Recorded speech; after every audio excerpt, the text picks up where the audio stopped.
প্রিয় শিক্ষার্থী বন্ধুরা, আপনাদের যদি বলা হয় যে 25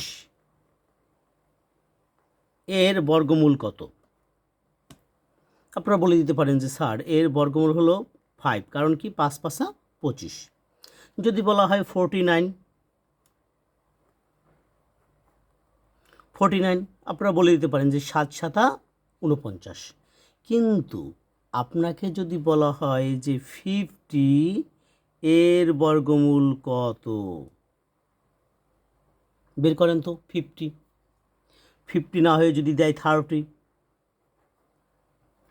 এর বর্গমূল কত?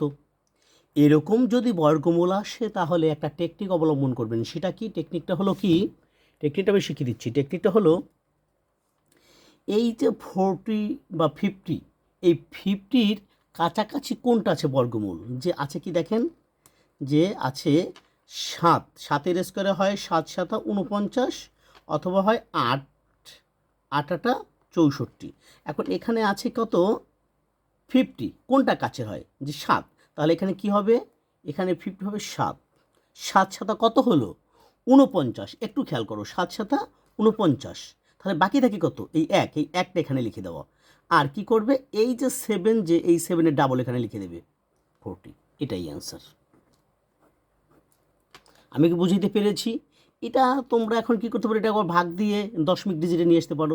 এখন দেখো, যেমন 30, এই 30-এর বর্গ কত হবে? স্যার 30-এর বর্গ যে 5-এ হয় কত? 5 5 25, আর 6-এ হয় 6 6 36। কাছে আছে কোনটা? 25। তাহলে কী হবে? 5 হবে। 5-এর পরে বাকি থাকে কত? 30 হতে 5 থাকে, সেই 5টা লিখে দেবো উপরে, আর এখানে এই 5-এর ডাবল করে দেবা 10। এখন আবার এটাকে তুমি সহজেই কাটতে পারো। কী কাটতে পারো? 1 আর 2। তাহলে কী হবে? 5 হয়ে গেল খুব সহজেই। এখন তোমরা সহজেই করতে পারবে না বলো? এখন তোমরা এটা করো তো পারলে, যে এখানে দিলাম আমি 80, এই 80-র বর্গমূল কত? কে সহজে বের করতে পারবে? কমেন্ট সেকশনে জানিয়ে দিন। ধন্যবাদ।